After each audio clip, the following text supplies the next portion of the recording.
You ask Tiger to solve. This deals with linear equations with one unknown. The final result is t equals 2/17.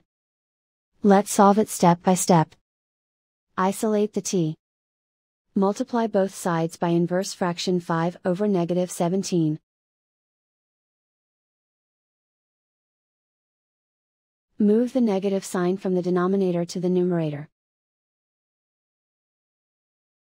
Group like terms. Multiply the coefficients. Simplify the arithmetic.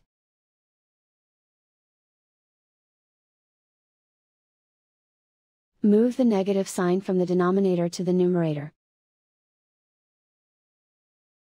Multiply the fractions. Simplify the arithmetic.